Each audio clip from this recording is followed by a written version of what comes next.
Hello, my name is Diana Taylor, and this is my presentation on second wave feminism. And what is a feminist? When many people hear that word, they think of an angry, man-hating woman like you see in the picture on the left. But dictionary.com says that a feminist is just basically someone who thinks that women should have the same rights as men. The period from the early 1960s to the late 1970s or early 1980s is considered the second wave of feminists. It's called this because some of the early feminists thought that the very first feminists were only concerned with suffrage. The feminist movement was born out of other movements that called for equality, such as the student movement in Europe and the civil rights movement in the United States.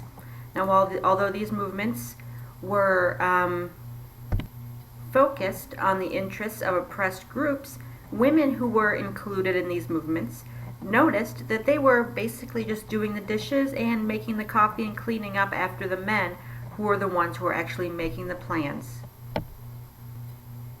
Second wave feminists were basically concerned with inequalities in the workplace and at home, legal inequalities, reproductive rights, sexuality, domestic violence, and all violence against women.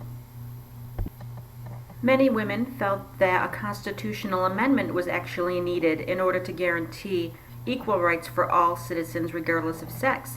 Although this was introduced in 1923, as of 2014 it still has not passed, although some states have created their own version of the equal rights law.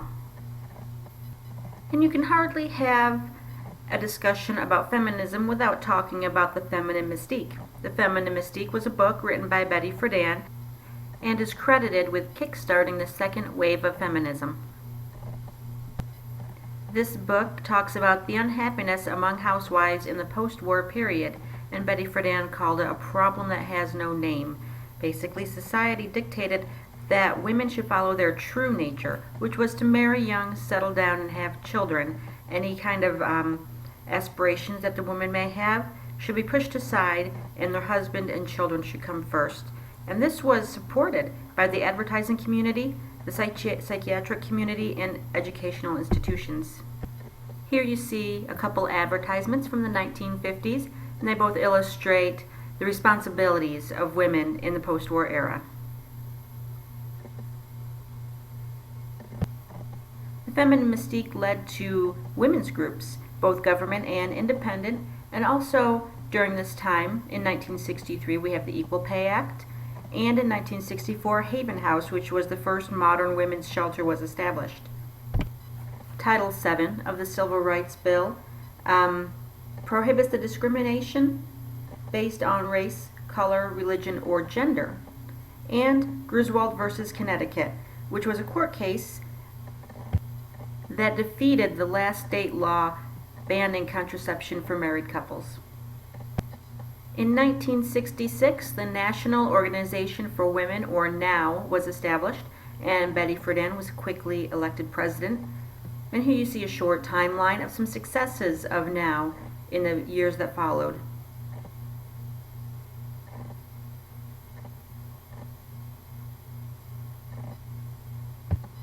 And what would a good reform movement be without some protests? In 1968, a group of men and women demonstrated at the Miss America pageant, and basically they used the national news cameras to bring the idea of feminism and women's liberation to the nation. Before this, many people had never heard those terms.